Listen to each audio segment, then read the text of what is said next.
तो गाइस, मैं आपके लिए ज़ोंबी एपोकैलिप्स मनवा लेकर आ चुका हूँ। तो जो लोग चैनल पर नए हैं वो लाइक और सब्सक्राइब कर लेना। तो वीडियो को शुरू करते हैं। वीडियो की शुरुआत में हम एक मेंशन पर बिजली गिरते हुए देखते हैं और उसके बाद हम एक लड़की को देखते हैं जो वहाँ से भाग रही होती है और उसके पीछे बहुत सारे ज़ॉम्बी लगे होते हैं। इसके अगले सीन में हम एक लड़के को पेड़ के ऊपर बैठे हुए देखते हैं और वो कहता है सिर्फ एक सेकंड में चिल्लाकर 500 मीटर दूर के ज़ॉम्बी को आकर्षित किया जा सकता है। फिर वो लड़का अपनी घड़ी की तरफ देखते हुए कहता है आवाज सुनने के बाद अब उनका यहाँ पहुँचने का समय हो गया है। फिर वो घड़ी की तरफ देखते हुए कहता है बस 5 सेकंड और। अगले सीन में हम देखते हैं कि लड़की नीचे गिर गई होती है और सारे ज़ॉम्बी उस पर हमला करने के लिए आगे बढ़ रहे होते हैं। फिर वो लड़की चिल्लाते हुए कहती है नहीं, कृपया कोई मेरी मदद करो, मैं अभी मरना नहीं चाहती। तभी जब ज़ॉम्बी उस लड़की को काटने ही वाला होता है, अचानक एक चाकू आकर उस ज़ॉम्बी के गले में लगता है और उसका गला कट जाता है और वह कोई और नहीं बल्कि हमारा एमसी होता है जो कहता है 3, 2, 1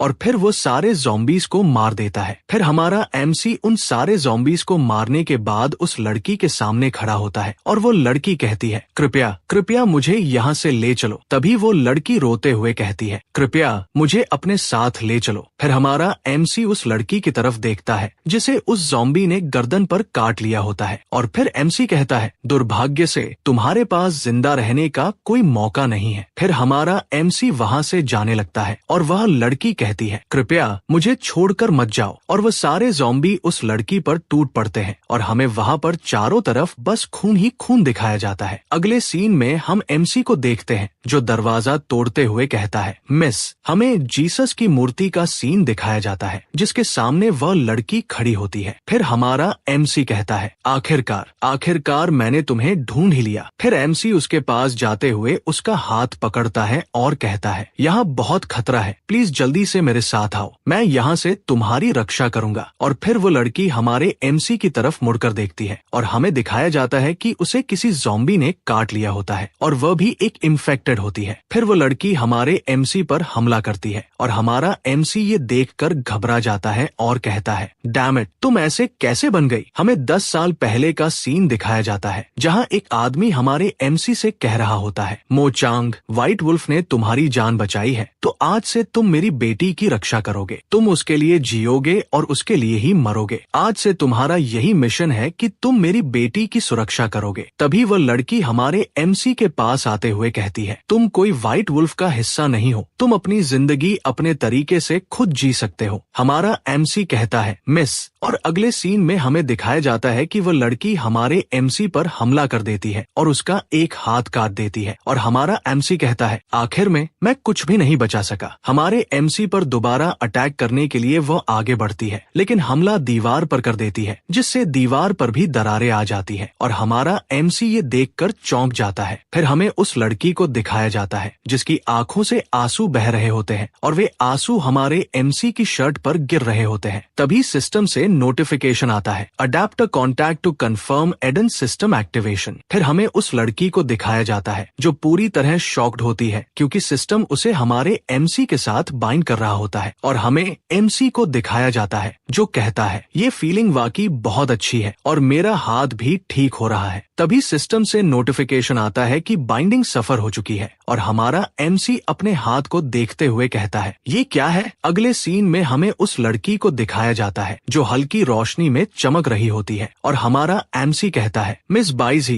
क्या तुम्हें अब भी याद है मैं कौन हूँ। अगले सीन में हमारा एमसी कुछ देखकर चौंक जाता है क्योंकि उसके सामने सिस्टम स्क्रीन खुल जाती है। फिर हमारा एमसी कहता है हालांकि बाइजी अब आक्रामक नहीं है लेकिन ऐसा नहीं लगता कि उसने अपनी समझ वापस पा ली है। क्या इसका संबंध इस अजीब हाथ से हो सकता है जो अचानक प्रकट हुआ। हमारे एमसी के हाथ से एक नीली लाइन बाइजी के साथ जुड़ती है और हमारा एमसी कहता है आखिर ये नीली लाइन क्या है। अगले सीन में हमारा एमसी अपना हाथ ऊपर करता है तो बाइजी उसकी तरफ बढ़ने लगती है। फिर हमारा एमसी कहता है अच्छा अब मैं समझ गया, मैं इस हाथ की वजह से मिस बाइजी को कंट्रोल कर सकता हूँ। एमसी को दिखाया जाता है जो अपना हाथ आगे करता है और मिस बाइजी भी अपना हाथ आगे करती है। अगले सीन में हमें सिंक्रोनाइजेशन रेट दिखाया जाता है जो 5% होता है। एमसी को दिखाया जाता है जो चौंक जाता है क्योंकि वह किसी स्पेस में गिरने लगता है। जब वह अपनी आंखें खोलता है तो वह देखता है और कहता है आखिर ये जगह कौन सी है। फिर अपने सामने मिस बाइज ही को देखकर कहता है, ये मिस बाइज ही है, मैं उनकी मौजूदगी महसूस कर सकता हूँ। हमारा MC कहता है, ये सो रही हैं, मरी नहीं है, मैं इन्हें एक दिन जरूर बचा लूंगा। हमारा MC ग्लिच करने लगता है और फिर वापस आ जाता है। जब वो अपनी आंखें खोलता है तो अपने सामने मिस बाइज ही को देखता है और उसने उसके चेहरे पर हाथ रखा होता है और वह मुस्कुरा रहा होता है। फिर हमारा MC मिस बाइज ही के चेहरे पर हाथ रखते हुए कहता है, मिस नहीं बाइज ही, मिस बाइज ही, आज से तुम मेरी जिंदगी का एक हिस्सा हो। तभी वहाँ पर कोई आदमी आकर चिल्लाते हुए कहता है, ये एक मॉन्स्टर है, मुझे मॉन्स्टर मिल गया। हमें उस आदमी को दिखाया जाता है जिसके हाथ में एक मशाल होती है और वह कह रहा होता है, मॉन्स्टर तू भी एक मॉन्स्टर है। हमें उस आदमी को दिखाया जाता है जो अपना लॉकेट पकड़ते हुए कहता है, हे प्रभु दया करो और अपने दुर्भाग्यशाली लोगों को राहत प्रदान करो। फिर हमारा MC फाइटिंग स्टैंस में आते हुए कहता है, लॉर्ड बहुत बिजी है, वो तुम्हें नहीं बचा सकते, let me help you out. और वो आदमी चिल्लाते हुए कहता है, ये मॉन्स्टर एक्चुअली दावा करता है कि मैं दूसरों से स्वतंत्र हूँ, सिर्फ मैं ही हूँ जो दुनिया को शुद्ध कर सकता हूँ। फिर वह आदमी अपने हाथ फैलाते हुए कहता है, मैं एक गॉड का एजेंट हूँ। हमारा MC उनकी तरफ देखते हुए हल्की सी स्माइल देते हुए कहता है, ये ग्रुप ऑफ लोग भी इस प्रोडिजी की तरह ज़ॉम्बी से काटे गए थे, लगता है कि तुम्हारे ज़ॉम्बी में बदलने में बस समय की बात है। और वह पादरी कह रहा होता है, लोगों के भरोसेमंद बेटे, प्रभु की परीक्षा यहाँ है, जाओ और राक्षसों को मारो, उनका खून इस्तेमाल करो और खुद को शुद्ध करो। हमें दिखाया जाता है कि वहाँ बहुत सारे लोग हैं जो हमारे MC और बाइज ही पर हमला कर देते हैं और वे चिल्ला रहे होते हैं, मारो मारो। फिर वे लोग हमला कर देते हैं। हमें MC को दिखाया जाता है जो उस लड़की की तरफ बढ़ता है जिसे चैप्टर 1 में दिखाया गया था। वो लड़की हमारे MC को देखकर चौंक जाती है और हमारा MC उसके जैसी हल्की स्माइल देते हुए पीछे हट आता है और कहता है, डैम क्या मेरे साथ क्या हो गया। मैं सच में हिचकिचाया क्योंकि उसने पूरी तरह ज़ॉम्बी में नहीं बदला था। हमें दिखाया जाता है कि एक आदमी हमारे MC के पीछे से चाकू लेकर उस पर हमला करने वाला होता है। हमारा MC उसे देखता है और तभी बीच में बाइज ही आ जाती है और हमारे MC को बचा लेती है। इस दौरान बाइज ही के हाथ पर एक कट लग जाता है और हमारा MC चिल्लाकर कहता है, बाइज ही, और हमारा MC आगे बढ़ते हुए कहता है, बास्टर्ड, और उसका गला काट देता है। फिर हमें उस पादरी को दिखाया जाता है जो चिल्लाकर कह रहा होता है, व्हाट आर यू डूइंग, ऊपर जाओ और उन्हें मारो, पीछे मत हटो, ये भगवान की इच्छा है। तभी सिस्टम से डिंग करके एक नोटिफिकेशन आता है, होस्ट आपको इस चर्च को क्लीन अप करना है। हमारा MC अपने डैगर को घुमाते हुए रुकता है और मस्ट पोज देते हुए कहता है, बाइज ही, चलो इन इडियट्स को खत्म करते हैं और चर्च को क्लीन अप करते हैं। फिर सीन बदलता है। हमें MC और बाइजी दिखाई देते हैं जिन्हें दुश्मनों ने चारों तरफ से घेर रखा है और वो उन पर हमला करने ही वाले होते हैं, लेकिन हमारा MC और बाइजी पहले ही उन पर टूट पड़ते हैं। बाइजी को दिखाया जाता है जो एक आदमी की छाती के आर पार अपना हाथ घुसा देती है। MC अपने ब्लेड से उन पर वार कर रहा होता है और उन्हें काट रहा होता है। सीन में दोनों का जबरदस्त वाला पोज दिखाया जाता है और उनके आसपास ज़ॉम्बियों की लाशें पड़ी होती है। फिर MC कहता है, इन निकम्मों से एक एक करके निपटने का समय नहीं है। हमें उस पादरी को दिखाया जाता है जो इन ज़ॉम्बी बने लोगों से कह रहा होता है, पीछे मत हटो, भगवान बहादुर लोगों को पुरस्कृत करेगा। फिर हमारा MC कहता है, चलो ठीक है, जो इन्हें कंट्रोल कर रहा है क्यों ना उसी को खत्म कर दिया जाए। फिर हमारा MC अपना चाकू उस पादरी की तरफ फेंकता है जो उसके साइड से लग जाता है। ये देखकर उस पादरी की तो हालत पतली हो जाती है, डर के मारे जैसे उसकी जान ही निकल जाए। और हमें MC को दिखाया जाता है जो कहता है, आह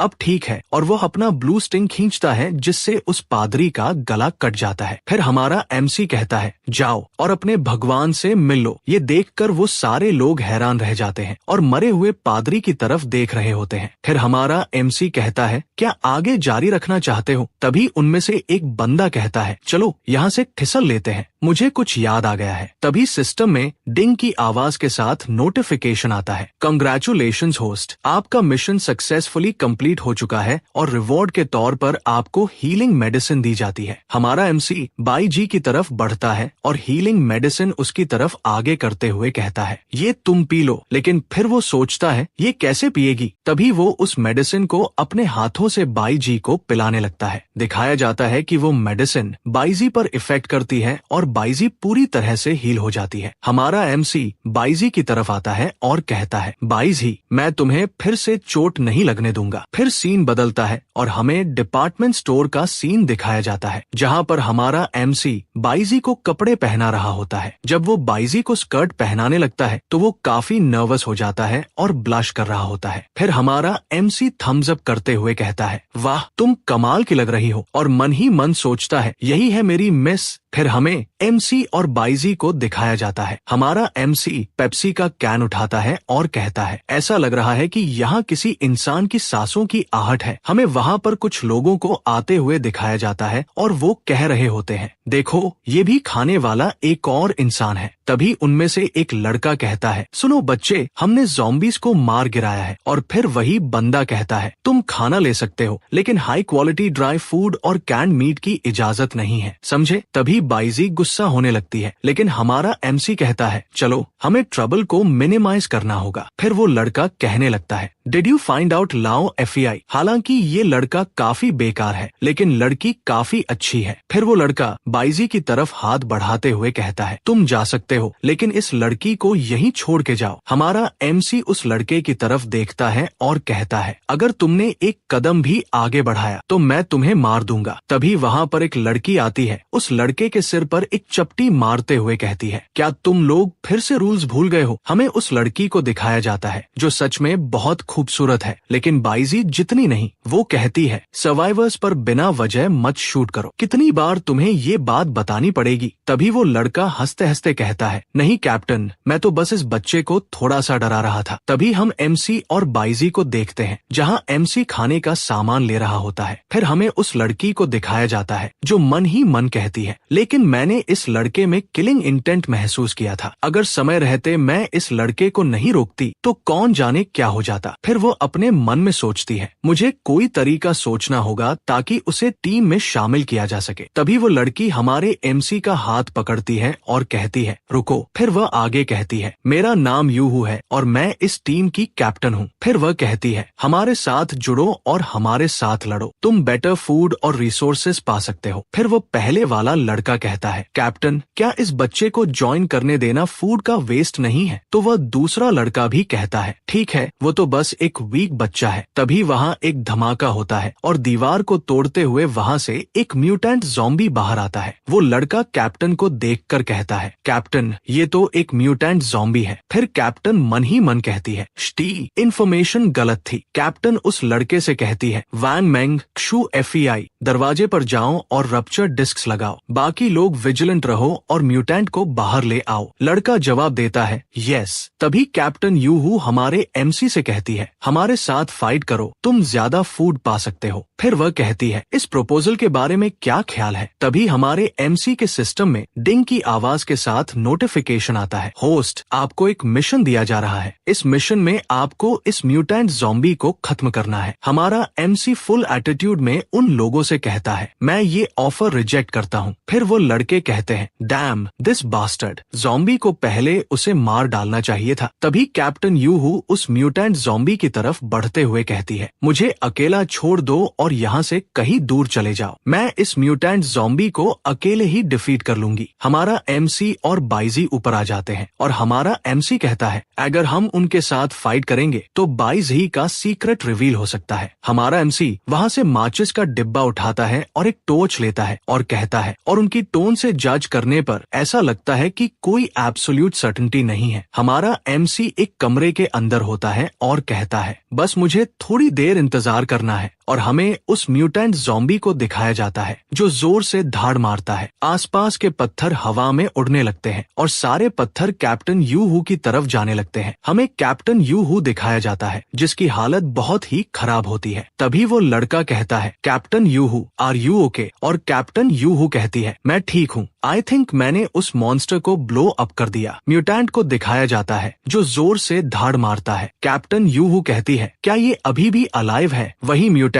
कैप्टन यूहू के पीछे होता है और उस पर अटैक करने ही वाला होता है और हमारा एमसी कहता है दैट्स माई टाइम और वो उस म्यूटेंट के हाथों को काट देता है। हमें कैप्टन यूहू दिखाया जाता है जो काफी घबरा रही होती है। फिर हमारा एमसी उस मॉन्स्टर को मारने के बाद साइड पर खड़ा होता है और कैप्टन यूहू ये देखकर कहती है ये तो तुम हो। फिर हमारा एमसी एक बैग उठाते हुए कहता है ज्यादा मत सोचो, मैं यहाँ तुम्हारी मदद करने नहीं आया हूँ, और वह बाइजी की तरफ फेंकते हुए कहता है इक्विवेलेंट एक्सचेंज। फिर हमारा एमसी यूहू से कहता है तुम यहाँ से निकल सकती हो, कैसा रहेगा। फिर वो कैप्टन हमारे एमसी से कहती है मैं इस समय को याद रखूंगी। फिर वो लड़का हमारे एमसी की तरफ घूरकर देखता है और कैप्टन से कहता है कैप्टन चलो चलें। फिर हमारा एमसी उस म्यूटेंट मॉन्स्टर की तरफ देखता है और कहता है अब तुम्हारी बारी, और उस पर अटैक कर देता है। फिर हमारा एमसी पीछे हटता है और हवा में जंप लगाते हुए म्यूटेंट ज़ॉम्बी की तरफ अपने नाइफ को फेंकता है और वह नाइफ सीधे जाकर उस म्यूटेंट ज़ॉम्बी की छाती में लग जाता है। म्यूटेंट ज़ॉम्बी उस नाइफ को अपने हाथ से पकड़ता है और अपनी छाती से बाहर निकाल लेता है और ये देखकर हमारा एमसी चौंक जाता है और कहता है शिट। फिर वो म्यूटेंट ज़ॉम्बी हमारे एमसी को उसके नाइफ की मदद से नीचे गिरा देता है। फिर हमारा एमसी कहता है ऐसा लगता है कि मेरा नाइफ इसे घातक चोट पहुंचाने में मुश्किल से ही काम आया। फिर हमें बाइजी दिखाई जाती है जो उस म्यूटेंट ज़ॉम्बी के पीछे आ जाती है। फिर वो म्यूटेंट ज़ॉम्बी बाइजी पर हमला करता है पर बाइजी आसानी से बच जाती है। फिर हमारे एमसी का नाइफ घूमते हुए आता है और उस म्यूटेंट ज़ॉम्बी की टांग पर लगता है जिससे वो म्यूटेंट ज़ॉम्बी जोर से चिल्लाने लगता है। और अगले सीन में हम देखते हैं हमारा एमसी और बाइजी उस म्यूटेंट ज़ॉम्बी पर एक साथ हमला करने के लिए आगे बढ़ जाते हैं। फिर हमारा एमसी अपने ब्लू स्टिंग्स को खींचते हुए कहता है अब तुम मर जाओ। हमारा एमसी आगे बढ़ते हुए उस ज़ॉम्बी की छाती में अपने हाथ को आर पार कर देता है और पीछे से बाइजी भी आते हुए उस ज़ॉम्बी की छाती में अपने हाथ को आर पार कर देती है। फिर हमें हमारे एमसी के हाथ को दिखाया जाता है जिससे खून बह रहा होता है और वह कहता है आखिरकार ये सब कुछ खत्म हो गया। फिर हमें एमसी दिखाया जाता है और वह कहता है वो झटका अभी अभी मेरी सारी ताकत ले गया, क्या मैं इसे इस्तेमाल करने के लिए पर्याप्त मजबूत नहीं।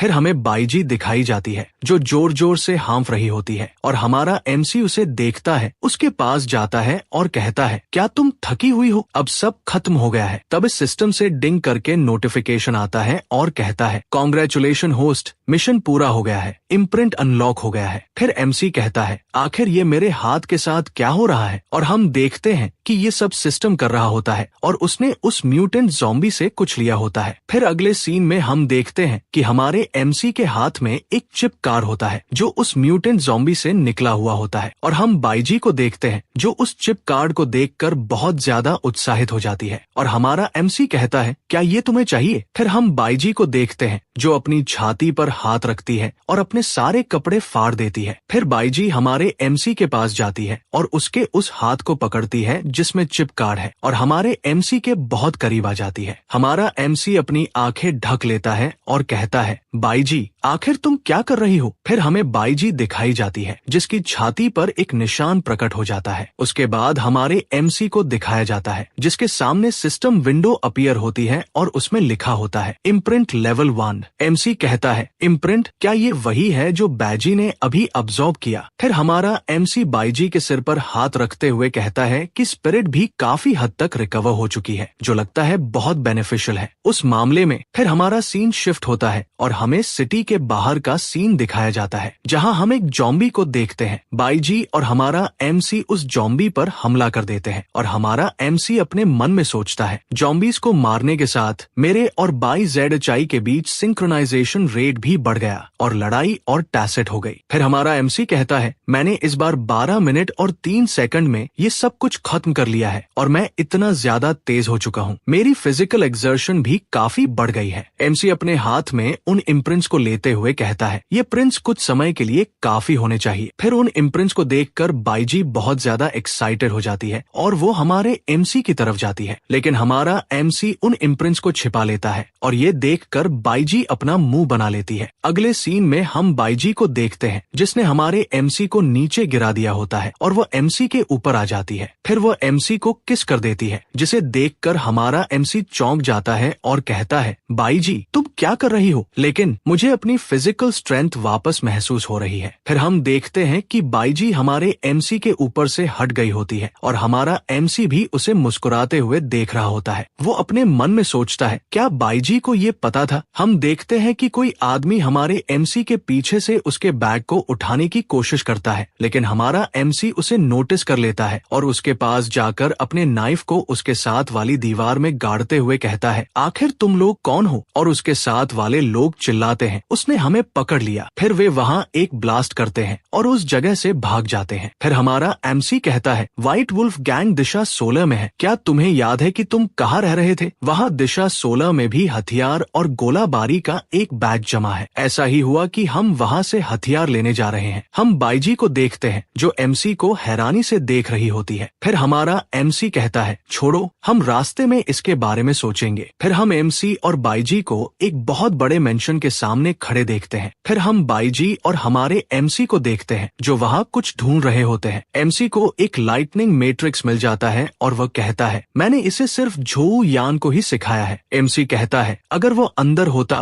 तो ये बहुत आसान होता। और हमें वहाँ किसी आदमी का हाथ दिखाया जाता है जिसने हाथ में वाइन पकड़ी होती है और वह कहता है, देखो ये कौन है? मुचांग। क्या वो अब भी जिंदा है? अगले सीन में हम देखते हैं कि हमारे एमसी को सिस्टम की तरफ से नोटिफिकेशन आता है और वहाँ लिखा होता है, प्रॉप ऑब्टेन्ड, मैजिक बैंडेज। फिर हमारा एमसी उस मेंशन का दरवाजा खोलते हुए बाईजी से कहता है, बाहर रुको और मेरे सिग्नल का इंतजार करो। हमारा एमसी जब अंदर आता है तो हमें सामने दो आदमी दिखाए जाते हैं। जैसे ही एमसी आगे बढ़ता है, वहाँ रखी हुई स्टैच्यूज एक्टिवेट हो जाती है और उनमें से लेजर बीम निकलने लगती है। एमसी उन्हें डॉज करते हुए कहता है, अंतिम बचा हुआ मैकेनिज्म है। हमारे एमसी के सामने दो बंदे आते हैं और कहते हैं, मैं चेतावनी दे रहा हूँ, यहाँ मत आओ। हमारा एमसी उस बंदे से कहता है, यहाँ आओ, मैं तुम्हें ठीक से सुन नहीं पा रहा हूँ। और वो बंदा हमारे एमसी से कहता है, मैंने कहा था। फिर वो दोनों हमारे एमसी के करीब आते हैं, लेकिन हमारा एमसी वहाँ पर एक मैकेनिज्म को एक्टिवेट कर देता है जिससे वो दोनों ही एक ट्रैप में फंस जाते हैं और उस ट्रैप में लटकते हुए चिल्लाते हुए कहते हैं, तुमने हमें फंसाया। तुम इतने माहिर कैसे हो? बॉस, हमारी मदद करो। फिर हमारा एमसी कहता है, मैंने तुम्हें फंसाया क्योंकि मैं इन अरेंजमेंट्स को जानता हूँ। फिर वहाँ पर एक और लड़का आता है जिसे वे दोनों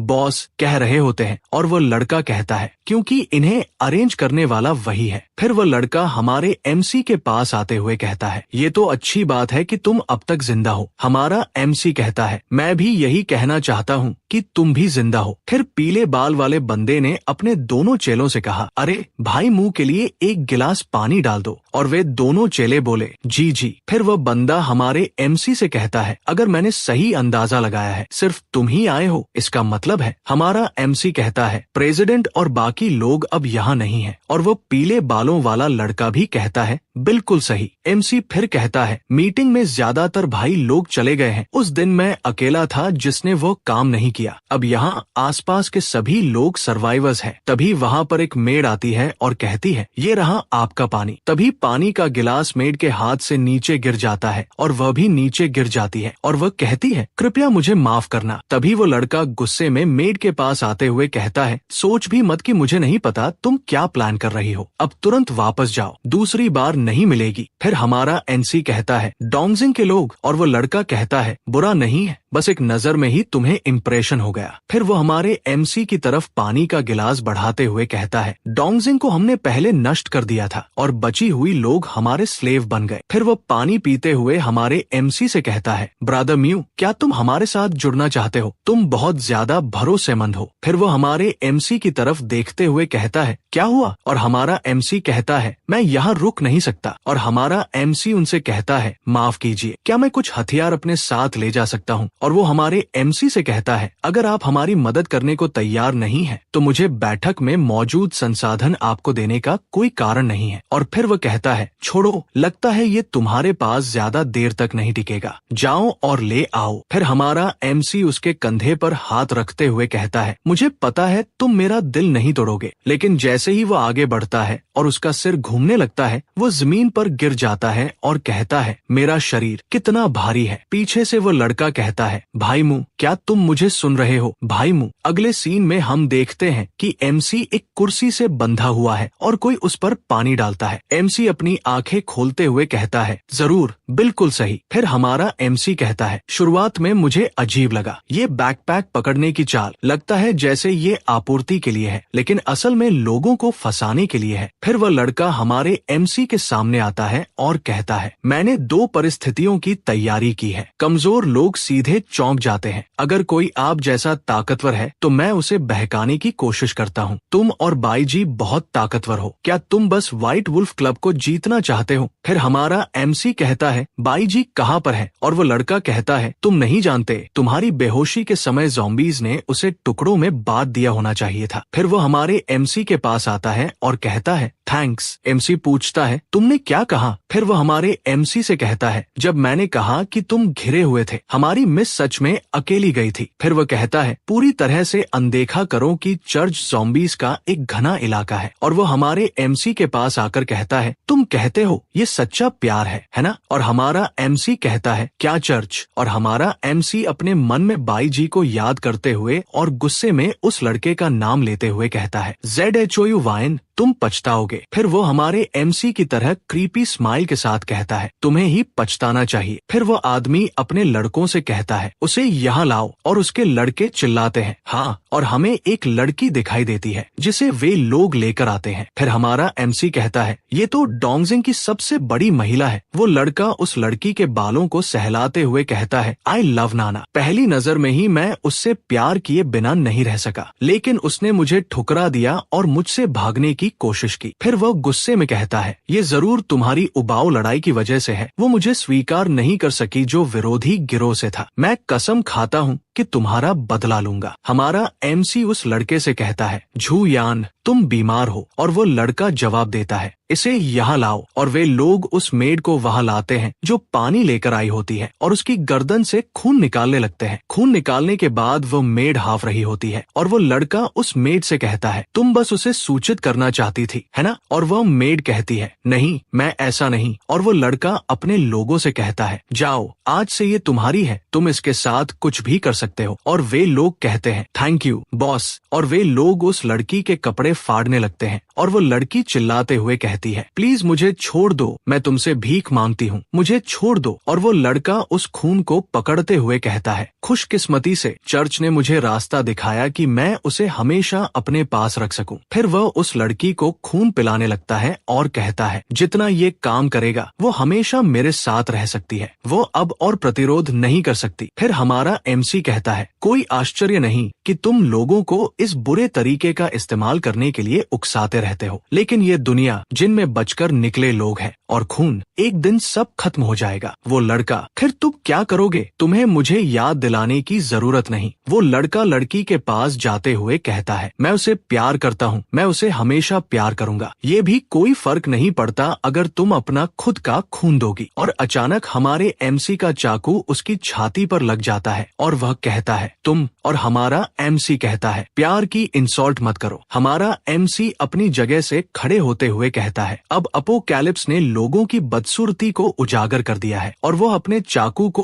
अपने स्ट्रिंग से कंट्रोल करते हुए उसका हाथ काट देता है और कहता है, लगता है इससे पहले कुछ चीजें खराब हो चुकी थी। और हमारा एमसी लड़की की तरफ देखते हुए कहता है, ये लड़की छोड़ दो। जब हमारा एमसी वहाँ से जा रहा होता है तब वो लड़की अपनी आंखें खोलती है और हमारे एमसी के पीछे से हमला कर देती है और हमें वो लड़का दिखाई देता है और वह कहता है, सोच मत कि तुम जीत गए हो। फिर वो बंदा एक बटन प्रेस करता है और वहाँ पर एक बहुत बड़ा ब्लास्ट हो जाता है और उस ब्लास्ट की वजह से वो लड़की हमारे एमसी के ऊपर बैठी होती है और कहती है, मैंने तुम्हें बचाया है तो मेरी सुनो। और हमारा एमसी कहता है, तुम मेरी मदद क्यों करना चाहती हो? और वह लड़की कहती है, क्योंकि तुम उन असामान्य लोगों से थोड़े ज्यादा सामान्य दिखते हो। और वो फिर से कहती है, कुछ स्टूल दरवाजे को ब्लॉक करने के लिए हटा दो। और मैं तुम्हें सीक्रेट पासेज से बाहर ले जाऊंगी, फिर मुझे सुरक्षित जगह भेज दो। तुम व्हाइट वुल्फ गैंग से हो, हमेशा उस महिला का पीछा करो। और हमारे MC वहाँ पर चेयर और स्टूल से उस जगह को ब्लॉक कर देता है। फिर वो लड़की हमारे MC से कहती है, मुझे वाकई समझ नहीं आता उस औरत में क्या इतना खास है, बस मेरे थोड़े छोटे हैं और उसके बड़े हैं, इस वजह से। फिर वो लड़की हमारे MC की तरफ देखती है, लेकिन हमारा MC उसे पकड़कर उठाता है और वह लड़की कहती है, तुम क्या कर रहे हो? हमारा MC उस लड़की को कुर्सी से बांधते हुए कहता है, अगर तुम देर करना चाहती हो तो तुम्हें इस्तेमाल करना ज्यादा असरदार होगा। और वह लड़की कहती है, तुम क्या कहते हो? फिर वो लड़की हमारे MC से कहती है, क्या हुआ बॉस? हमारा MC वो सीक्रेट पासेज का दरवाजा ढूंढ लेता है और वो लड़की चिल्लाते हुए कहती है, अरे मैंने अभी तुम्हें बचाया है, तुम ऐसा नहीं कर सकते। और तभी दरवाजा खुलता है और वहाँ पर 3 बंदे आते हैं और वो लड़की उनसे कहती है, वो रहा जिसने तुम्हारे बॉस को मारा है, वो वहीं पर है। फिर वो बंदे कहते हैं, रुको, जब से झू यान मर चुका है साला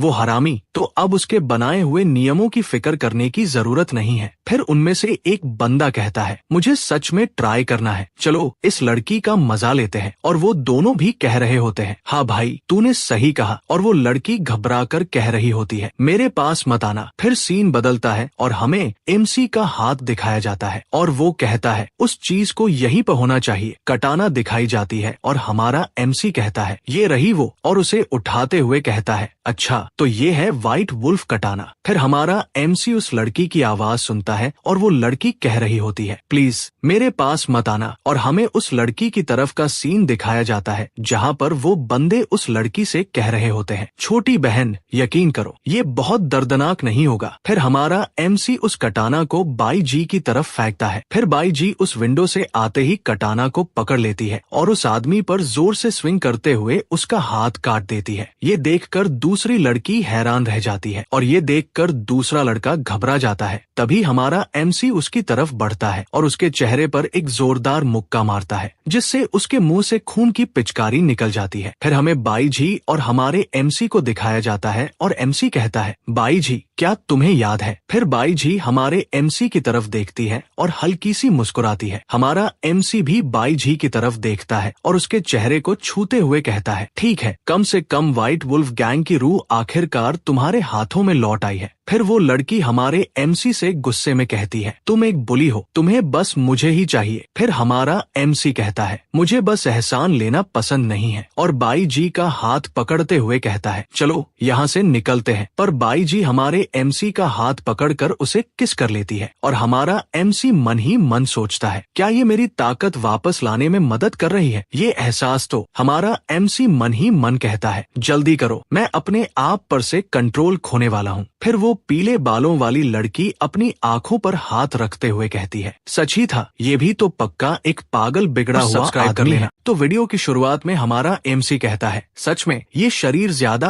आरामदायक है। फिर MC अपने मन में सोचता है और कहता है, वो अभी भी जिंदा है, अच्छा है। हमारा MC बाई जी का हाथ पकड़ते हुए और वहाँ से जाते हुए उस लड़की से कहता है, चलो यहाँ से अलग हो जाते हैं। वो लड़की हमारे MC को पीछे से पकड़ते हुए कहती है, चलो मुझे किसी सेफ प्लेस पर तो छोड़ दो। पर हमारा MC कहता है, मैं तुम्हारी अग्रीमेंट से अग्री नहीं करता, तुम्हें बाहर लाया और मैंने पहले ही हिसाब सेटल कर दिया। वो लड़की हमारे MC को गले लगाते हुए कहती है, व्हाटएवर, अगर तुम मुझे छोड़ रहे हो और बचा नहीं रहे हो तो बस मुझे मार दो। और ये देखकर बाई जी को बहुत ज्यादा गुस्सा आ रहा होता है। फिर हमारा MC मन ही मन सोचते हुए कहता है, ठीक नहीं, बाई जी अभी मूव करने वाली है। लेकिन बाई जी के मूव करने से पहले हमारा MC उस लड़की का हाथ पकड़कर उसे दीवार से लगाता है और कहता है, क्या तुम्हें लगता है कि मैं ये कर नहीं सकता? और वो लड़की कहती है, आओ फिर, वैसे भी सब मर ही चुके हैं। और हमें दिखाया जाता है कि हमारे MC ने अब भी उस पर गन तानी हुई है। और जैसे ही वो लड़की अपनी आंखें खोलती है, देखती है कि हमारा MC अपनी गन नीचे कर रहा होता है और वो कहता है, तुम्हारी किस्मत अच्छी है, गोलियां खत्म हो गई। हमारा MC कहता है, याद रखना, मैं तुम्हें सिर्फ एज सिटी तक ही छोड़ूंगा। लड़की कहती है, ठीक है। हम एक सिटी को देखते हैं जहाँ पर बहुत सारे ज़ॉम्बीज होते हैं और वहाँ हमारा MC भी पहुँचता है। वो अपने मन में सोचता है, इस लेवल पर मारना भी एनर्जी की बर्बादी है, इसलिए लड़ाई को कम करना ही बेहतर है। पीले बालों वाली लड़की हमारे MC से कहती है, मैंने कहा था ना, तुम तुम मुझे वहाँ छोड़कर अभी भी नहीं जा सकते, सही है? और हमारा MC उसे जवाब देता है, बस इतना है कि तुम्हारी किस्मत अच्छी है। वो लड़की हमारे MC से कहती है, अभी मत मानो, जितना मुझे पता है तुम व्हाइट वुल्फ गैंग के गन एक्सपर्ट हो। वो लड़की बार बार हमारे MC का सिर खाती जा रही होती है और कहती है, अ फायर आर्म का स्टेटस सिर्फ वेट से कंफर्म किया जा सकता है। तुम्हें पता है इसमें बुलेट्स नहीं है, राइट? फिर MC कहता है, तुम्हें पता है एम्प्टी शेल का इम्पैक्ट गले की कैविटी को भी फाड़ सकता है। फिर MC गन को नाना की तरह पॉइंट करता है और कहता है, क्या तुम इसे ट्राई करना चाहोगी? हम देखते हैं कि नाना उस गन को अपने मुंह में ले लेती है और देखो यार कितनी क्यूट लग रही है। बताओ कमेंट्स में ये आखिर कर क्या रही है? फिर नाना अपने मुंह पर हाथ रखते हुए कहती है, वाह व्हाट अ स्मॉल स्पिरिट। और MC कहता है, इस दुनिया में सर्वाइवल करिश्मा पर डिपेंड नहीं करता। फिर वो एक ज़ॉम्बी को देखता है और अपने मन में सोचता है, ये तो ऐसे लग रहे हैं जैसे भाग रहे हो। और हम देखते हैं कि एक ज़ॉम्बी नाना पर अटैक करता है तो नाना घबरा जाती है। फिर हम नाना और MC को देखते हैं जो उस ज़ॉम्बी को घूर रहे होते हैं। अगले सीन में रिवील होता है कि वो मॉन्स्टर असल में एक म्यूटेंट मॉन्स्टर है। फिर हमारा MC कहता है, क्या तुमने पहले कभी म्यूटेंट ज़ॉम्बी देखा है? फिर हमारा MC बाईजी से कहता है, बाईजी जरा पास आओ, मुझे कुछ चेक करना है। फिर MC बाईजी के सीने पर हाथ रखता है और उन इम्प्रिंट को बाईजी से एब्जॉर्ब करवाने लगता है। MC कहता है, फाइनली ये हो गया। और हमें दिखाया जाता है कि बाईजी का जो निशान होता है वो हल्का हल्का ग्लो कर रहा होता है। और हम देखते हैं कि ये देखकर नाना अपनी आंखों पर हाथ रख लेती है और कहती है, आखिर तुम क्या कर रहे हो? परवर्ट कही के बाईजी और MC फाइट के लिए तैयार हो जाते हैं और हमारा MC कहता है, चलो और इम्प्रिंट्स को इकट्ठा करते हैं। और अगले सीन में हम देखते हैं कि हमारा MC और बाईजी दूर जा गिरते हैं और हमारा MC कहता है, ये बिल्कुल ठीक नहीं है। और हम बाईजी को देखते हैं जो एक स्वॉर्ड अपने हाथ में लेती है और म्यूटेंट ज़ॉम्बी पर एक जोरदार स्लैश मारती है। ज़ॉम्बी जोर जोर से चिल्लाने लगता है और हमारा MC अपने मन में सोचता है, उस ज़ॉम्बी की स्किन और फ्लेश काफी थिक है, मुझे डर है कि ये लड़ाई और ज्यादा ज़ॉम्बीज को खींच लाएगी। हमारा MC बाईजी से कहता है, बाईजी सबसे पहले पीछे हटो। और तभी सिस्टम से नोटिफिकेशन आता है, बाईजी की सिंक्रोनाइजेशन रिड्यूस हो रही है। हमारा MC परेशान हो जाता है और कहता है, क्या? फिर हम बाईजी को देखते हैं जो अपना खतरनाक ऑरा रिलीज कर रही होती है और वो उस म्यूटेंट ज़ॉम्बी के सामने आ जाती है अपना ऑरा रिलीज करते हुए। तभी हमारा MC कहता है, अगर ऐसा ही चलता रहा तो। लेकिन तभी नाना कहती है, अगर ऐसा ही चलता रहा तो तुम्हारी मिस खतरे में पड़ जाएगी। हमारा MC नाना को रोकता है लेकिन नाना कहती है, तुम जाओ और उस कुत्ते का ध्यान रखो और उसे पीछे खींचने की जिम्मेदारी मेरी है। और हमारा MC तेजी से दौड़ते हुए जाता है और कहता है, अभी टाइम बर्बाद करने का वक्त नहीं है। हम देखते हैं कि वो ज़ॉम्बी और बाईजी आपस में फाइट कर रहे होते हैं और तभी हमारा MC बीच में आ जाता है। वो अपने ब्लू स्टिंग से उस ज़ॉम्बी का हाथ पकड़ लेता है और उस ज़ॉम्बी से कहता है, मैं तुम्हारा अपोनेंट हूँ। और वो ज़ॉम्बी तेज स्पीड में हमारे MC की तरफ बढ़ने लगता है। तभी नाना बाईजी के पास आती है और उससे कहती है, इसका एडवांटेज लो, चलो जल्दी निकलते हैं। फिर हम देखते हैं कि बाईजी नाना की तरफ घूर कर देखती है और नाना घबरा जाती है। बाईजी नाना से अपना हाथ छुड़ाती है और उसे पीछे धक्का दे देती है। फिर नाना एक इंजेक्शन बाईजी की तरफ थ्रो करती है और वो इंजेक्शन जाकर बाईजी के कंधे पर लगता है। बाईजी को चक्कर आने लगते हैं और वो वही गिर जाती है। लेकिन हमारा MC उसे पकड़ लेता है और कहता है, चलो यहाँ से निकलते हैं। वो दोनों को लेकर वहाँ से चला जाता है। और अगले सीन में हम एक हॉस्पिटल देखते हैं। उसके बाद हम बाईजी को एक बिस्तर पर लेटा हुआ देखते हैं। फिर नाना कहती है, तुम्हारी मिस की सिचुएशन क्या है? क्या वो अभी भी इंसान है? और हम MC को देखते हैं जो नाना की बैंडेज कर रहा होता है और कहता है, मुझे फोर्स मत करो। फिर हम नाना को देखते हैं जो दर्द से कराह रही होती है और कहती है, तुम थोड़ा नरमी से नहीं कर सकते? फिर हम MC को देखते हैं और वो नाना से कहता है, मैंने सिर्फ मारना सीखा है, ये तो ऑलरेडी मेरी सबसे बड़ी काइंडनेस है। हम नाना को देखते हैं और वो कहती है, मुझे यकीन नहीं हो रहा कि तुमने बैंडेज इस तरह से किया है। तभी हमारा MC खिड़की से एक कार को देखता है और उस खिड़की को कपड़े से ढकते हुए कहता है, कोई आ रहा है। और हमारा MC नाना से पूछता है, बाईजी कब तक होश में आ जाएगी? तो नाना बताती है, ये सब उसकी फिजिकल फिटनेस पर डिपेंड करता है। अगर उसकी फिटनेस फिटनेस अच्छी रही तो वो 4 से 12 घंटे के अंदर होश में आ जाएगी। एमसी जाते हुए नाना से कहता है, उसका ध्यान रखना। और हम उन लोगों को देखते हैं और वो कहते हैं, सबसे पहले ज़ॉम्बीज़ को क्लीन करो, मेडिसिन को इंश्योर करने की कोशिश करो, परेशान मत हो डेप्यूटी लीडर, इसे हमारे ऊपर छोड़ दो। फिर उनकी टीम का लीडर कहता है, ट्रस्ट बनाने के लिए सीक्रेट में झांकना सही चॉइस नहीं है। तभी वो लोग कुछ देखकर कहते हैं, यहाँ कोई आ रहा है, और हम देखते हैं कि वो और कोई नहीं, हमारा एमसी होता है। और वो कहता है, मैंने उन्हें ढूंढ लिया। हमारा एमसी उन लोगों के पास आकर कहता है, अगर मैं ट्रस्ट बनाने का इरादा नहीं रखता तो मैं यहाँ पर नहीं होता। हुरुम का लीडर हमारे एमसी से कहता है, इन सालों में सर्वाइवर्स के बीच कोऑपरेशन हमेशा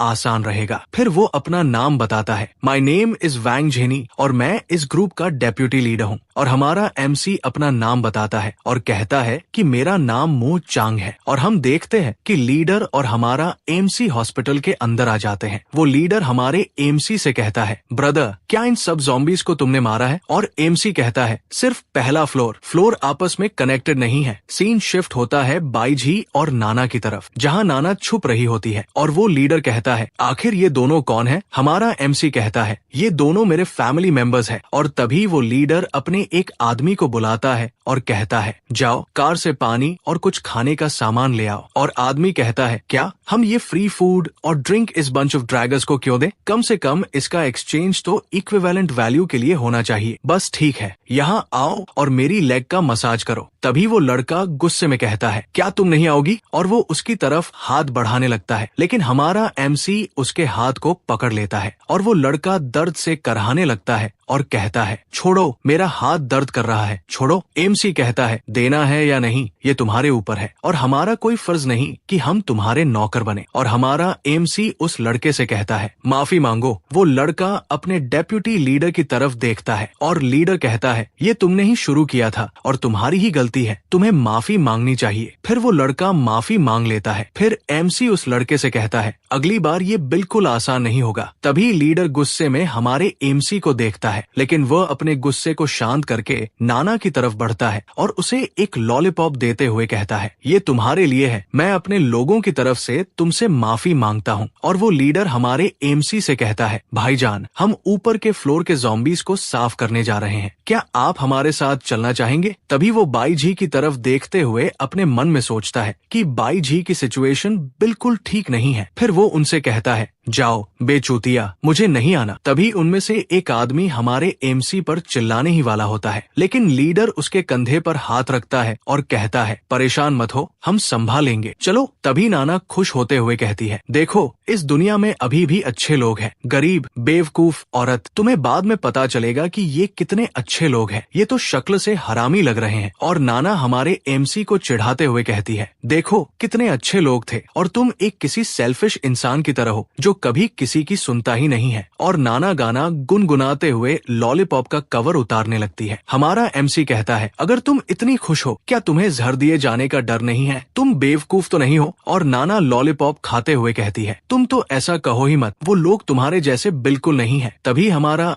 एमसी नाना की पीठ पीछे घूरकर देखता है और एक स्टैम्प को देखकर कहता है, आखिर ये चीज क्या है? और नाना चिल्लाकर कहती है, तुम परवर्ट कहीं के, आखिर तुम ये क्या कर रहे थे? और हमारा एमसी कहता है, ये बहुत ही सुंदर है, आखिर ये क्या है? और नाना कहती है, ये चर्च का एक्सपेरिमेंट सिंबल है। वो लोग बहुत ही भयानक एक्सपेरिमेंट्स करते हैं। और वो अपने सर को पकड़ते हुए कहती है, नहीं, मेरे सर में बहुत दर्द हो रहा है, मुझे कुछ भी याद नहीं आ रहा, आखिर क्या हो रहा है मेरे साथ? फिर हमारा एमसी अपने मन में सोचता है, क्या ये उस समय था जब झू यान ने उसे अपने हाथ में लिया था? ये लड़की शायद अपने आप ही बहुत कुछ सह चुकी थी। तब भी वहाँ लीडर आते हुए कहता है, ब्रदर म्यूचंग, ये बॉटल्स ऑफ मेडिसिन तुम्हारे काम आ सकती है। हमारा एमसी उसे धन्यवाद कहता है और वो कहता है, सहयोगियों के बीच इतना शिष्टाचार मत दिखाओ। फिर हमारा एमसी कहता है, जोर देने के लिए हम सहयोग नहीं कर रहे हैं। अपने मुंह में चर्च का सिंबल ये कहता है, इट्स ओके। और वह अपने मन में सोचता है, तुम बहुत जल्दी मुझसे भीख मांगोगे। हम नाना की तरफ का सीन देखते हैं जहाँ वो सोते हुए कहती है, मुझे और भी खाना है, मुझे और भी खाना है। और हम देखते हैं कि बाईजी उठ जाती है और उठते ही नाना पर अटैक करने के लिए आगे बढ़ती है, लेकिन तभी पीछे से एमसी आता है और कहता है बाईजी, और वो उसे अपने ब्लू स्टिंग से कंट्रोल कर लेता है। तभी नाना अपनी आंखें खोलते हुए कहती है, क्या हो रहा है, क्यों इतना शोर शराबा हो रहा है? और हमारा एमसी कहता है, कुछ भी नहीं, बस बाईजी जाग चुकी है। तभी हम बाईजी को देखते हैं जो ऊपर की तरफ देख रही होती है और हमारा एमसी अपने मन में सोचता है, क्या बाईजी ऊपर वाले ज़ॉम्बीज को मारने के लिए उतावली हो रही है? तभी हमारे एमसी के सिस्टम से नोटिफिकेशन आता है, तुम्हें इस हॉस्पिटल के सारे ज़ॉम्बीज को खत्म करना है और तुम्हारा मिशन कंप्लीट हो जाएगा। और नाना उबासी लेते हुए कहती है, ऐसा लगता है कि तुम्हारी मिस की फिजिक बहुत अच्छी है। और हमारा एमसी नाना के गालों को पकड़ते हुए कहता है, अरे होश में रहो। और नाना कहती है, आखिर तुम क्या कर रहे हो? और एमसी नाना से कहता है, यहाँ रुको, हम ऊपर जाकर देखेंगे। और नाना उदास होते हुए कहती है, ठीक है। और हमारा एमसी कहता है, हम तुम्हें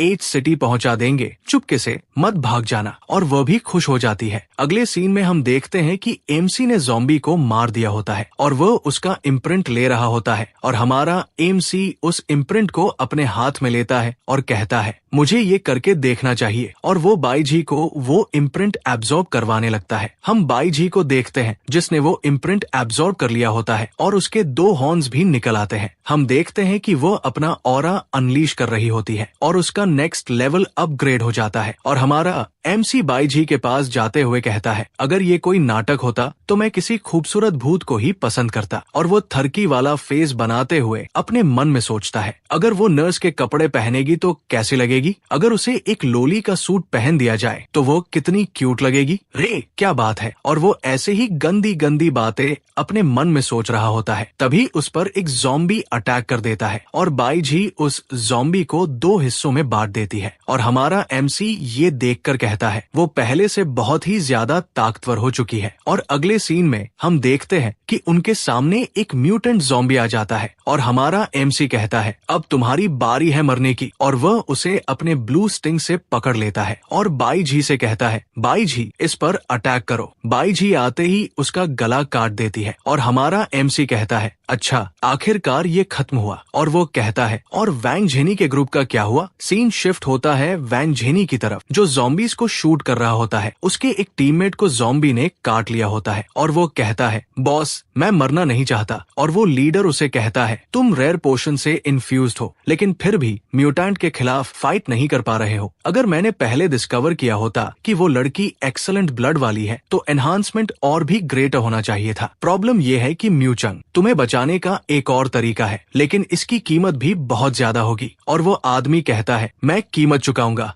मैं वो सब करने को तैयार हूँ जो आप चाहते हैं। और वो लीडर कहता है, चलो एक्सपेरिमेंट को स्टार्ट करते हैं। फिर अगले सीन में हम देखते हैं कि एक आदमी मदद के लिए चिल्ला रहा होता है। इसके बाद हम देखते हैं बाईजी और हमारे एमसी को। फिर हम देखते हैं कि एक आदमी ने 2 ज़ॉम्बीज को गले से पकड़ रखा होता है और वो अपनी ब्रूटल स्ट्रेंथ के जरिए उनके दोनों सिरों को ब्लास्ट कर देता है। और हमारा एमसी पूछता है, तुम लुओ एफआई हो ना? मैंने सही कहा ना? आखिर तुम्हारे साथ क्या हुआ है? और वो कहता है, घुटने टेक कर माफी मांगो, इससे तुम्हारी मौत आसान हो जाएगी। बाईजी क्या तुमने ये सुना? आजकल मेंटल पेशेंट्स भी जोक्स सुना सकते हैं। अभी के लिए जितना हो सके हंसो, आखिरकार ये आखिरी बार है जब तुम हंसोगे। हमारे एमसी की आंखें फटी फटी रह जाती है जब वो देखता है कि लुओ एफआई इस ज़ॉम्बी के अंदर से इंजेक्शन भरता है और अपनी गर्दन में लगा लेता है। लुओ एफआई कहता है, जब तक शक्ति पर्याप्त मजबूत है। और वो कहता है, म्यूचंग मैं अब कोई इंसान नहीं हूँ। और एमसी कहता है, क्या ऐसा हो सकता है? क्या ये सच में एक ज़ॉम्बी की पावर है? और वो लुओ एफआई हमारे एमसी की तरफ आगे बढ़ रहा होता है। लुओ एफआई की टीम का मेंबर कहता है, क्या तुम लुओ एफआई हो? लुओ एफआई उसे देखता है और भागते हुए आता है और ये देखकर वो आदमी डर जाता है। तभी हमारा एमसी अपने नाइफ को लिए हुए उसकी तरफ आगे बढ़ता है और लुओ एफआई उस आदमी को छोड़कर हमारे एमसी की तरफ हो जाता है। हमारा एमसी कहता है, इन दैट केस कोई मर्सी देने की जरूरत नहीं है।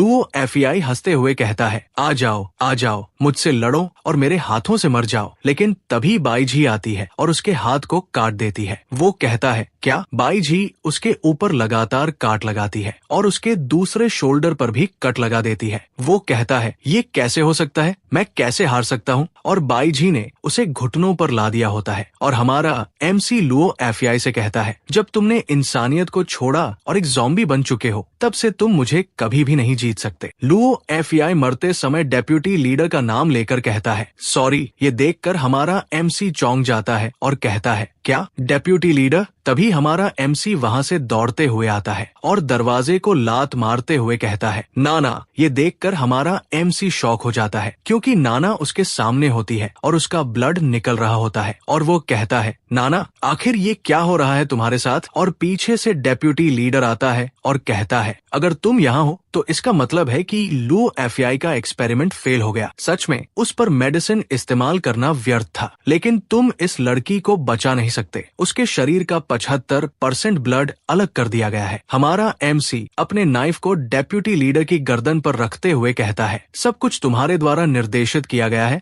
तुम्हारा मकसद क्या है? मकसद? बिल्कुल, इसका उद्देश्य था ज़ॉम्बी से लड़ना। उसका ब्लड एक स्पेशल रिसर्च फंक्शन रखता है। ऐसी सैक्रिफाइसेस आवश्यक है। तुम इसका ध्यान रखना। हमारा एमसी उससे कहता है, तुम्हारी हिम्मत कैसे हुई उसके साथ ऐसा करने की? मैं तुम्हें उसका 100 गुना वापस लौटा दूंगा। हमारा एमसी डेप्यूटी लीडर को लात मारकर नीचे गिरा देता है और वो डेप्यूटी लीडर कहता है, साधारण लोग कभी नहीं समझेंगे। मानता कि ज़ॉम्बीज के खिलाफ लड़ाई के दौरान मौत कोई चिंता की बात नहीं है। और सबसे महत्वपूर्ण बात, और हम एमसी के पीछे एक ज़ॉम्बी को देखते हैं। नाना अपनी आंखें खोलती है और वो देखती है कि वो ज़ॉम्बी एमसी पर अटैक करने वाला है। ये देखकर वो ज़ॉम्बी के पास चली जाती है और हमारा एमसी शॉक हो जाता है। एमसी कहता है, नाना। लेकिन ज़ॉम्बी ने नाना को एक हिट मार दी होती है और नाना कहती है, मैं कोई यूजलेस नहीं हूँ। फिर हम देखते हैं कि वहाँ बाईजी आ जाती है जो ज़ॉम्बी को रोक रही होती है और अपनी पूरी ताकत लगा रही होती है। लेकिन वहाँ एक दूसरा ज़ॉम्बी आता है जो हमारे एमसी पर अटैक कर देता है। हमारा एमसी उसके हाथ को पकड़ लेता है और सिस्टम की तरफ से अलर्ट नोटिफिकेशन आ रहे होते हैं। सिंक्रोनाइजेशन अनस्टेबल हो रही है। हमारा एमसी गुस्से में पंच मारता है और कहता है, गो टू हेल। उसके बाद हम देखते हैं कि हमारा एमसी पीछे खड़ा होता है और बाई जेडेचाई अपनी स्वॉर्ड को वापस अपनी मियान में रख रही होती है। वो अपने सिर पर हाथ रखते हुए कहती है, मुझे बहुत दर्द हो रहा है। फिर हम देखते हैं कि वो अपने सिर को पकड़ लेती है और बाई जेडेचाई की ऑरा फेड होने लगती है। तभी हमारा एमसी कहता है, जैसे ही ये मात्रा समाप्त हो जाएगी, क्या बाई जेडेचाई का शरीर भी क्योटिक हो सकता है? और हम बाई जेडेचाई को देखते हैं, वो सो गई होती है। एमसी कहता है, अच्छा आराम करो। और हमारा एमसी कहता है, आखिरकार ये सब कुछ खत्म हो गया। और हम बाईजी को हमारे एमसी के ऊपर लेटे हुए देखते हैं। फिर हम देखते हैं कि एक लाल बालों वाला लड़का अंदर आता है और उसके हाथ में चाकू होता है। वो चाकू से किसी पर हमला करता है। फिर हम रात का सीन देखते हैं और हमारा एमसी अपनी आंखें खोलता है और उस लड़के की तरफ देखता है जो आग जलाकर बाहर बैठा होता है। हमारे एमसी के हाथ में उसका नाइफ होता है। ये देखकर हमारा एमसी कहता है, क्या तुम कोई कल्ट व्यक्ति हो? और वो लड़का कहता है, मेरा नाम किया हुई है। फिर वो कहता है, मेरी गर्लफ्रेंड उनके हाथों उसी तरह मरी। मैं ऐसा प्रिटेंड कर रहा था जैसे कि कुछ हुआ ही नहीं, लेकिन मैं अपना बदला लेना चाहता था। और हमारा एमसी कहता है, आखिरकार तुम्हारा बदला पूरा हो चुका है। फिर वो कहता है, जितना समय लीडर मौजूद है उस लड़की के लिए इस तरह की चीजें खत्म नहीं होंगी। क्या तुम मेरे साथ कोऑपरेट करना चाहोगे? तुमने कहा नाना का शरीर ले लिया गया। मैं दूर से छुपा हुआ था और मैं ये तय नहीं कर सका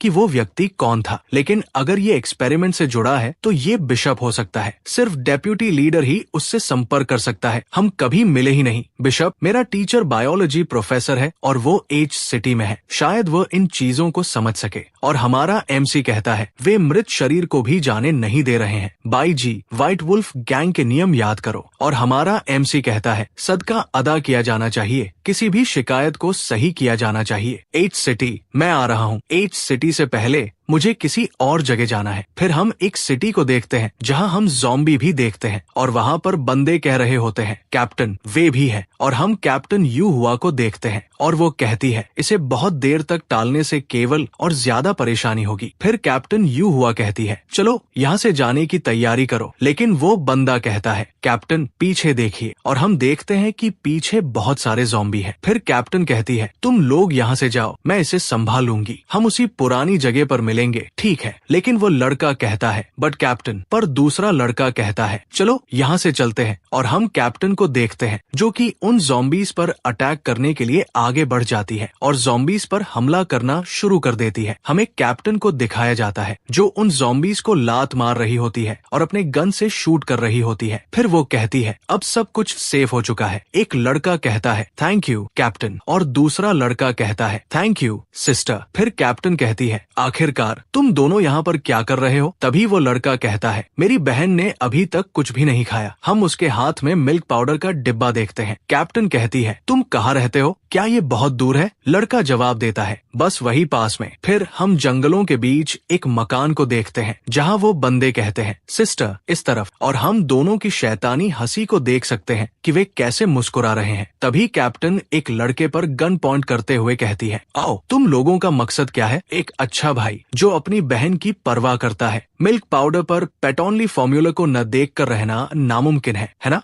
ये तो बहुत पहले ही उजागर हो चुका था। तुम्हारी हिम्मत कैसे हुई पीछे पीछे आने की, बस अगले शिकार से बचने के लिए? तो तुम कहाँ कॉन्फिडेंट हो? क्या ये लगभग पूरा हो जाना चाहिए। डेप्यूटी लीडर द्वारा अध्ययन किए गए फूल वास्तव में उपयोगी है, लेकिन ये औरत ब्रदर मैंग से ज्यादा समझदार है। तो क्या ये हमारे हाथ में नहीं है? फिर हम देखते हैं कि वो लड़का कैप्टन की गर्दन से खून निकालने लगता है। हम कैप्टन को देखते हैं। वो लड़का कहता है रुको भाई, बस खून चूस लेना बहुत ज्यादा नहीं है। तभी वो दोनों बंदे कैप्टन को देखकर हंसने लगते हैं, लेकिन तभी वहाँ बाईजी आती है और उन दोनों का गला काट देती है। ये देखकर लाल बालों वाला कहता है डेप्यूटी लीडर का एक और मजबूत किला, बस इतना ही। और हमारा एमसी कैप्टन की तरफ देखता है और कैप्टन उसे देखती है और कहती है ये तो तुम हो। लेकिन हमारा एमसी उन दोनों बंदों के पास जाता है और उनके अंदर से इम्प्रिंट निकालने लगता है और कहता है चलो ये दोनों किसी काम तो आए। पीछे हम देखते हैं कि बाई जी ये देखकर लाल तबकारी होती है, लेकिन उनके अंदर से इम्प्रिंट नहीं निकलते और हमारा एमसी कहता है ऐसा लगता है कि इनके अंदर म्यूटेंट ज़ॉम्बी बनने की क्षमता नहीं थी, इसलिए इनके अंदर से मुझे इम्प्रिंट नहीं मिले। और हम बाई जी को देखते हैं जो अपना मुंह फुला लेती है और कैप्टन कहती है तुम यहाँ क्या कर रहे हो? और एमसी कहता है बस ये तो सिर्फ एक संयोग है। तभी वो लाल बालों वाला लड़का कहता है मैंने डिप्टी लीडर के रिसर्च रिकॉर्ड को ढूंढ लिया है, और सीन शिफ्ट होता है। हम कैप्टन युनहुआ के टीम मेंबर को देखते हैं और वो कहते हैं लगभग रात हो चुकी है, अगर कैप्टन नहीं आती क्या मतलब है वांग मेंग, तुम कैप्टन को पीछे छोड़ना चाहते हो? और वांग मेंग कहता है हमें सबसे पहले यहाँ से पीछे हटना होगा और किसी सुरक्षित जगह पर जाना होगा। तभी वो दूसरा लड़का हाथ हिलाते हुए कहता है कैप्टन, और वो कैप्टन की तरफ दौड़ते हुए जाता है और कहता है कैप्टन आप ठीक है? कैप्टन जवाब देती है हाँ मैं ठीक हूँ। तभी कैप्टन हमारे एमसी और उस दूसरे बंदे को अपनी टीम के सामने परिचित करवाती है। ये है मुचांग और वे अन। जब तक हम एच सिटी पहुँचे ये हमारे साथ होंगे। और हम एक बहुत बड़ी बिल्डिंग को देखते हैं और कैप्टन कहती है हमारा टास्क दोहराओ। कॉम्बैट टीम में है म्यूचंग, बाई जी, वैंग मेंग,